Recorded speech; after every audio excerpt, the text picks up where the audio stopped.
Warriors get their first loss of the season to the Memphis Grizzlies. A team that I'm kind of seeing as a rival now, really. I mean, ever since that play-in loss last year, we had a lot of, really competitive games, to say the least, against them last year, and we lost in overtime. That hurts, It just, tough one to swallow. You're undefeated, you're at home, you're playing a team that has kind of struggled, the Grizzlies, to start the year.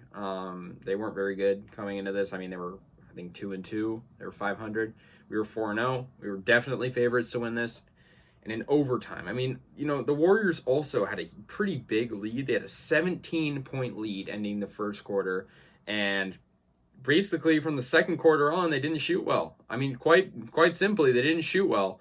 And in overtime, they only scored 3 points in 5 minutes, while the Grizzlies scored 6.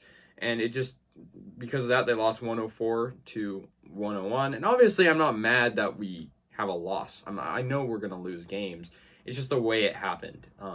And, it isn't like hockey where you get a point for an overtime loss. Like, it's a loss. And it sucks because the guys, they put a lot of energy and effort out there. It was clear. Curry, he played good, as always. He's definitely, putting a lot of work in. He had 36 points. I mean, that's crazy. And Damian Lee had a pretty good game off the bench. He did miss a pretty critical 3 at the end of the game, though. That would have tied it up. He had 14 coming off the bench. I think Damian Lee is like a great sixth man right now. I mean, I'd maybe even go as far as to saying he could be a sixth man of the year type candidate with the games he's going. I mean, it's early. 16 for Wiggins. But besides that, the Warriors starting lineup didn't have that much scoring. I mean, I think if you have a better game from Jordan Poole, Warriors might win this. I mean, I think under most circumstances, the Warriors could have won this. I mean, you're losing by 3 points in overtime. That's definitely winnable. John Morant had a really good game. He had 30 points. Coming to not like John Morant now after these losses that the Grizzlies are handing us. But, Curry had a good game, but it's going to be, overshadowed by the fact that the Grizzlies won. It's our first loss of the year. Yeah, I knew we were going to lose a game eventually, but it would have been cool to see how far the Warriors could have gotten undefeated. But, I mean, our schedule coming up is not very hard, so I think the Warriors are going to be just fine. I mean, we're second place in the West right now, and the only reason we're not first is because the Jazz have played less games as us. They're 4-0. We're 4-1. I mean, the Warriors are playing some of their best basketball I've seen since their dynasty days back in 2015 through 2019, and this is without Klay Thompson, and this is without Kevin Durant. And I think once Klay comes back, hopefully if he can even play up to 80% speed, we're going to be a good team. But that's besides the point, because I'm focused on now. I think the Warriors, they're a very good team, and despite this loss, we played a good game. It's just we got to hold leads. That's the problem. In our first game against the Lakers, we were losing by a lot. We come back to win. It was good, but it was nerve-wracking. The second game of the season against the Clippers, the one I was at, we were up by 17, and we blow a 17-point lead. We somehow won. Against the Kings, we were losing at halftime, and we came back. Warriors are a come-from-behind team.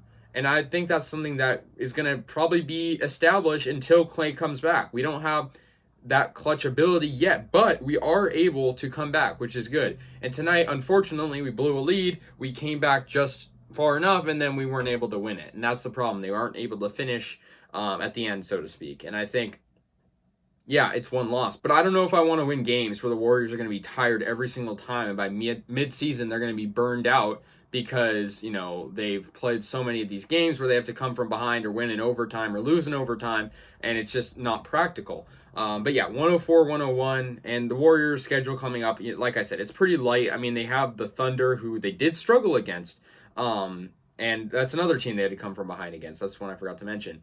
That'll be, hopefully a win. That'll be at home as well. The Warriors have a pretty big homestand coming up due to the fact that they played a lot of away games to open up the season.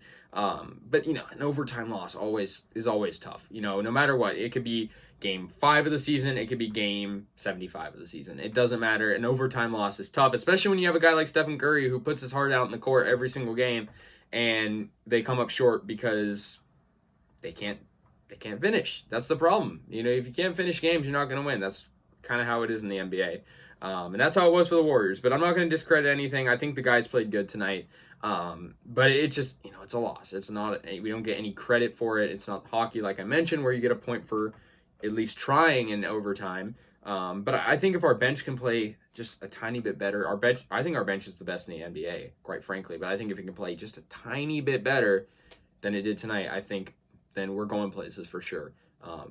And yeah, anyways, guys, let me know your thoughts on this game. I'll see you guys later. And yeah, go Warriors.